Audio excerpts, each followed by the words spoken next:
20 মে 2022 SSC নিয়োগ দুর্নীতি মামলায় চাকরিহারা তৎকালীন মন্ত্রীকন্যা অঙ্কিতা অধিকারী। মন্ত্রীকন্যা চাকরি পান ববিতা সরকার। চাকরিসহ বেতনের 14 লক্ষ টাকাও কোর্ট নির্দেশে পান ববিতা।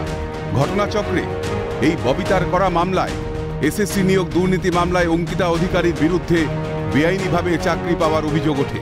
এই মামলায় 2022-এর মে মাসে যখন অঙ্কিতার নাম ওঠে তখন তার বাবা পরেশ অধিকারী তৃণমূল সরকারের শিক্ষা প্রতিমন্ত্রী। বাবা মেয়েকে কলকাতায় সিবিআই দপ্তরে হাজিরার নির্দেশ দেন অবসরপ্রাপ্ত বিচারপতি অভিজিৎ গঙ্গোপাধ্যায়। প্রাক্তন বিচারপতি গঙ্গোপাধ্যায়ের এজলাসে সে সময় নিয়োগ দুর্নীতি মামলা শুনানি চলছিল। তিনি এই মামলায় সিবিআই তদন্তের নির্দেশ দেন। ঘটনাচক্রে ববিতার করা মামলায় চাকরিহারা মন্ত্রীকন্যা। সেই চাকরি পান ববিতা সরকার, কিন্তু বেশি দিন সেই চাকরি স্থায়ী হয়নি ববিতার। তার বিরুদ্ধেও অবৈধভাবে নিয়োগপত্র হাতে পাওয়ার অভিযোগে মামলা ঠোকেন অনামিকা রায়। অভিযোগ আদালতে প্রমাণিত হওয়ায় ববিতা চাকরিহারা 2023 সালের 16 মে তার চাকরি পান অনামিকা। সেই সঙ্গে 14 লক্ষ টাকাও পান তিনি। এবার 2 হাত ঘুরে আসা সেই চাকরিও স্থায়ী হল না অনামিকার। সোমবার হাইকোর্টে ডিভিশন বেঞ্চের রায়ে চাকরিহারা অনামিকা রায়। 2016 প্যানেল বাতিল হলেও মানবিক কারণে একমাত্র চাকরিতে বহাল ক্যান্সার আক্রান্ত সোমা দাস। বিচারপতি দেবাংশু বসাকের ডিভিশন বেঞ্চের রায়ে হতাশ অনামিকা রায়। তার মন্তব্য, যোগ্যদের কথা একবারও ভাবল না আদালত। যোগ্য অযোগ্যদের কোনো ভেদাভেদ থাকলো না। রায় শুনে মানসিকভাবে বিপর্যস্ত অনামিকা। তার চোখে মুখে স্পষ্ট সেই শরীরী ভাষা। ওয়াকিবহাল মহল বলছে, নিয়োগ দুর্নীতির ব্যাপক বহর ও চোরাবালিতে ভেসে গেলেন অনামিকা রায়দের মতো যোগ্য চাকরি প্রার্থীরা। আদালতে গেলে আমাদের পাবো, কিন্তু এখানে দেখা গেল যে কিছু মানে সামান্য কিছু অযোগ্য চাকরি প্রার্থীর জন্য কিন্তু এতজন যোগ্য চাকরি প্রার্থী তাদেরকে একটা সমস্যার মধ্যে পড়তে হলো, যেটা কখনোই কাম্য নয়। এটা এখন এখানে যোগ্যকে আর অযোগ্যকে তার কিন্তু কোনো ভেদাভেদ থাকবে না। সবাই মনে করবে যে এই 24,000 টিচার এরা হলো প্রত্যেকেই অযোগ্য। তো এটা আমি সবসময় ভেবেছি যে না, যোগ্যদের কোনো রকম সমস্যা হবে না বা তাদের কোনো রকম সমস্যার মধ্যে পড়তে হবে না। এইরকমই হয়তো একটা রায় আদালত দেবে।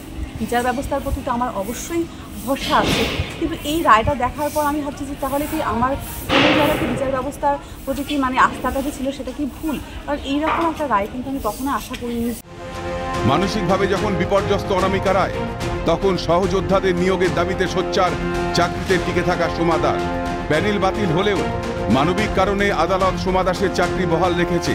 সেই সোমা দাস আদালতের রায়কে কুর্নিশ জানিয়ে বলছেন, দুর্নীতি প্রমাণিত, দুর্নীতিবাজরা চাকরিহীন।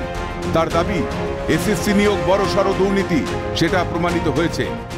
আমার বাতিল করেনি, সেটা সম্পূর্ণ হিউম্যান রাইটসের আন্ডারে যেহেতু আমার চাকরিটা হয়েছিল সেই জন্য এটা আদালত বাতিল করেনি। কিন্তু এখানে বলার কথা হলো অযোগ্যরা অবশ্যই বাতিল হোক, যারা দুর্নীতি করে চাকরি পেয়েছে। যেখানে দুর্নীতি করেছে স্বয়ং শিক্ষামন্ত্রী, সেখানে আর কিন্তু যাদের অধিকার বঞ্চিত, আমার শুধু অধিকার একার বঞ্চিত হয়নি, সঙ্গে তাদেরও অধিকার বঞ্চিত হয়েছে যারা আজ ওয়েটিং হিসেবে রাস্তায় পড়ে আছে।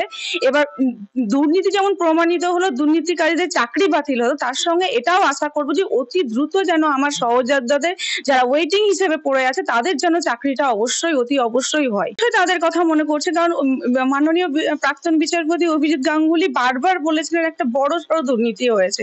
সেটা তিনি প্রমাণও করার চেষ্টা করেছেন, সেটা আজ প্রমাণিত এবং সেই প্রমাণের কারণে আজ দুর্নীতি বাতিল হয়েছে সেটা আমরা জানি। কিন্তু আগে থেকে জানি যে যেখানে শিক্ষামন্ত্রী গ্রেপ্তার হয়েছিলেন, অথচ দুর্নীতি অবশ্যই প্রমাণিত। এসএসসি নিয়োগ দুর্নীতি মামলার রায়ে কারো চোখে কান্না, কারো মুখে হাসি। এই মামলার সঙ্গে জড়িয়ে একাধিক চরিত্র। বিচারপতি পদ থেকে সদ্য অবসর নেওয়া অভিজিৎ গঙ্গোপাধ্যায় যেমন প্রাসঙ্গিক, তেমন প্রাসঙ্গিক অঙ্কিতা, ববিতা, অনামিকা, এই 3টি নাম। দুর্নীতির অতল স্রোতে সরকার থেকে বেকার এই 3 নারী। কোথাও কি সম্পূর্ণ বৃত্ত, উঠছে প্রশ্ন। ক্যালকাটা নিউজ।